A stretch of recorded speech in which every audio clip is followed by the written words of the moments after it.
This afternoon, we are joined by Mr. Daniel Brownstein, a candidate for House District 112 down in Charleston, which is an open seat this year. Mr. Brownstein, thanks for joining us. Hey, Patrick, it's my pleasure. So nice to see you. Yeah, you too. So I want to start out by asking about you so our members can get to know you better. And specifically, if you could tell us a little bit about your personal and professional background and how that shaped your views on the importance of education in our state.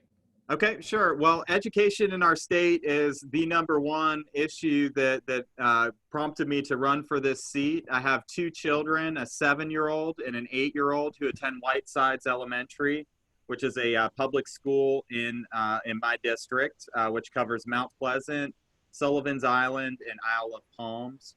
I'm a product of public education myself. And that's where I got the bug to run for office. In fact, I had a really influential AP government teacher in high school. We did a mock Senate during one of our weeks with him. And I was in the minority party, which is pretty similar to what I'm running for now. But afterwards, many years afterwards, he told me that I had given the single greatest filibuster that he had ever seen in his mock Senate career. And so he really inspired me to be a better critical thinker, to look at things not only from a historical context, but to sort of project that forward in my own life. And I suspect that if I asked, 5 people on the street who was one of the most influential people in their lives, that each one of those people would name a teacher. And so it's just that important that we make sure every child has a quality public education. It's the great equalizer. It's our moral obligation to the future generations, and it's just the right thing to do. About my background, I came to South Carolina in 2006 as a newspaper reporter. I met my wife in the newsroom of the Island Packet, and we got married about 3 years later. At that point, I went to work for a solicitor's office, which most people in South Carolina need prompting to understand what that is. It's a prosecutor's office, or sort of like a district attorney. And it was a 5-county area that was really Beaufort, and then it went into the corridor of shame. It went into Jasper, Colleton, Hampton, and Allendale. And there I was really exposed to the great disparities in our state. We essentially have 2 totally different ways of life occurring simultaneously here in South Carolina. And it really hardened my resolve to give back to this state and to make sure that our underserved areas are getting the attention that they deserve. From there, I moved up to Charleston here in Mount Pleasant to work for a law firm. And then on the side, I've been serving on the South Carolina Coalition Against Domestic Violence and Sexual Assault, and just finished my term on the Charleston County Criminal Justice Coordinating Council. So that's me in a nutshell, what brought me here today. And it's all about education and making sure that we are setting up the next generation for success, which I think that we are not currently doing in South Carolina through no fault of the teachers. So I've just got to say, I am still an AP government teacher, so I'm pretty excited to be talking to the Daniel Webster of AP government oratory. So thrilled with that. I appreciate it. I actually still have conversations with my AP government teacher, Dr. Pete, to this day. He just moved out to Washington State, and I keep him updated on my campaign pretty frequently and ask for his advice. Well, I love the point that you made about Dr. Pete and other influences in your life. And you said that if you ask 5 people, they'll probably identify a teacher as one of the most influential people in their lives. Couldn't agree more. But unfortunately, for too many students in South Carolina, they're not getting access to that influential person right now because we have a teaching shortage crisis. We've got over 6,500 teachers left the profession last school year, and the school year started with 555 teaching vacancies. Which means thousands of South Carolina students didn't have a teacher at the start of the school year. We believe that's a crisis. As a member of the General Assembly, what steps do you think need to be taken in order to address that crisis to better recruit and retain teachers to our state's classrooms? Sure. The number one answer to that is funding. Teachers are woefully underpaid for the service that they provide to our community. I believe that y'all start around in the low 30s right now statewide. In Charleston, it's 38,000, which is just not enough to survive here, and it's not enough to actively recruit people into the profession. I know teachers that I've spoken to who work 2 or 3 jobs just to put food on the table and keep the lights on, and that's unacceptable. Nobody can be the best teacher that they can be when they're being pulled in so many directions. So I think bottom line is teacher salaries need to improve. There are some other financial things that we can do to help teachers and to recruit teachers to fill the shortage. One would be the Life Scholarship, expanding that to cover people who are pursuing a college degree in education. We could also reinstate the National Board Certification Stipend, which recognizes and rewards those teachers who have gone on through great sacrifice to receive that distinction. And I think we can also do some things to forgive student loans in certain communities where we're really having a difficult time getting teachers to move into those areas. Those Title I schools, those rural communities that really could use some fresh teachers from the outside to come into those schools. So I think that's where I would start. There's certainly some non-financial factors at play. I think that we need to show teachers the respect that they deserve. I think we can do that through a Teacher's Bill of Rights that clarifies the rights that teachers have, the expectations on them, and clearly outlines a process if there's a disagreement between teachers and their administrators. So I think that would be a symbolic gesture, but bottom line is financial is going to be where we get the most bang for our buck, so to speak. Okay, great. In your response to both of my first 2 questions, you've talked about experiences with the I-95 corridor, the corridor of shame, Title I schools, underserved schools, and you said that a state has a moral obligation to those areas, which resonates with me. And it should resonate with the General Assembly, since the state constitution gives them the obligation to take care of public schools. And you also noted that unfortunately our students live 2 different ways of life in our state based on their zip code. As an association, we think that's unacceptable. And so I'd love to hear, as a member of the General Assembly, what steps would you take to try to ensure true educational equity for students regardless of where they live in South Carolina? Yeah, I think that the bottom line is that comes down to funding as well. Act 388, I am not a fan of that bill. I'm sure your audience knows, but for the general public, that really shifted a lot of the school funding to a sales tax. And in exchange for that sales tax, they removed the school operations portion from your property tax bill. So it's a shift from everybody who owns a home funding the schools that their kids go to a sales tax and property tax on investor properties and commercial properties. I think that's the wrong approach.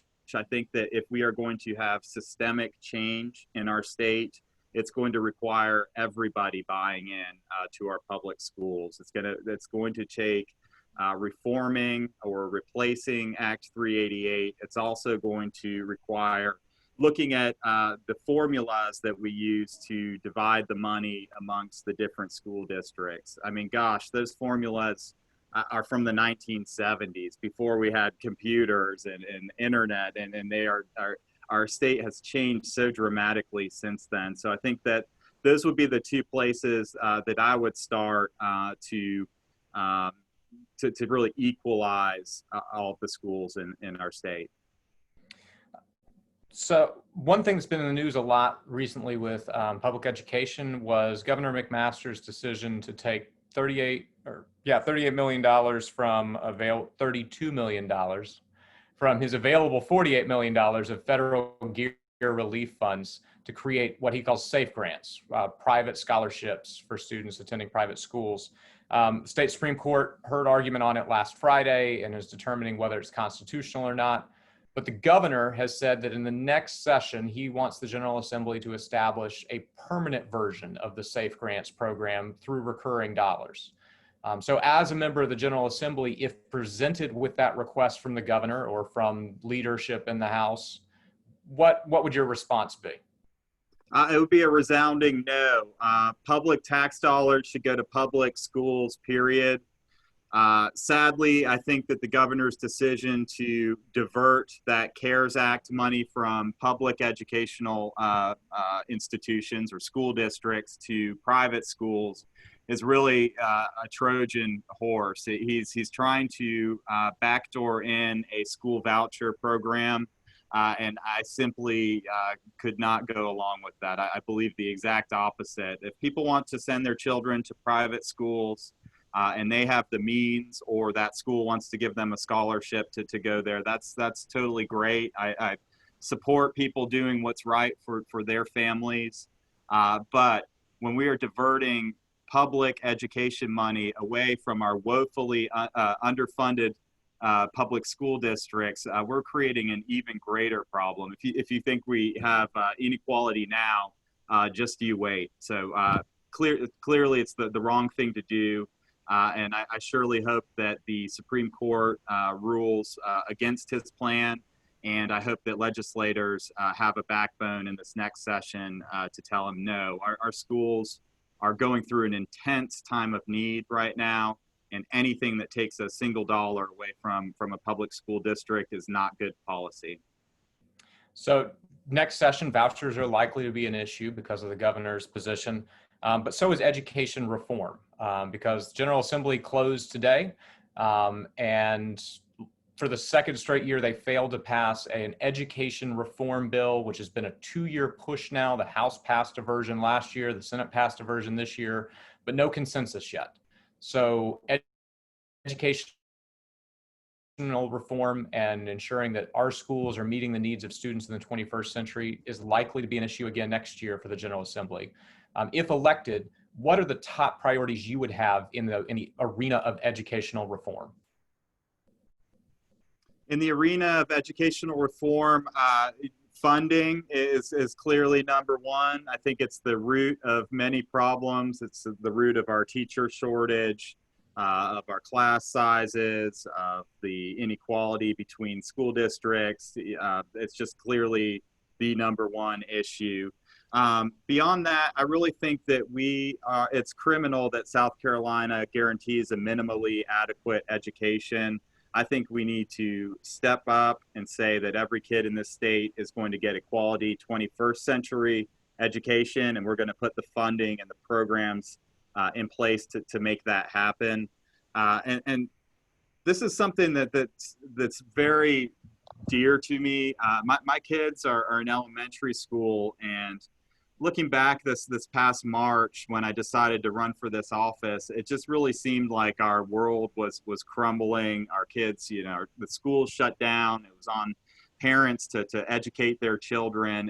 And for the first time, I really started to question whether my children would have the same opportunities that I've had in my life. And so it's of critical importance that we get some educational reform through the legislature. It's clearly got to be focused on funding, on making sure that we're defining what a quality education is.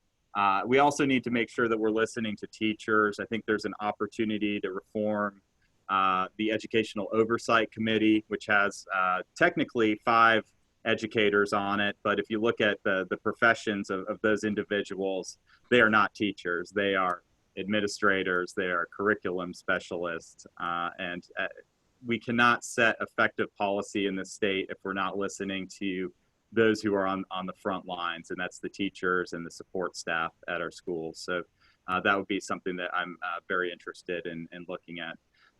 And finally, I think that the legislature is correct that we need to integrate more vocational education into our high schools in particular.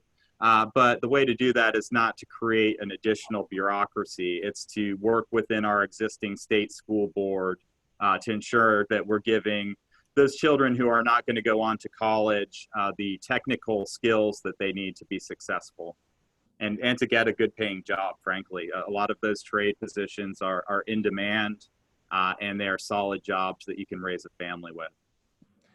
Well, we've covered a lot of ground, but I want to make sure that you have the opportunity to share everything you want with our members. So is there anything we haven't covered that you want to make sure our members are aware of?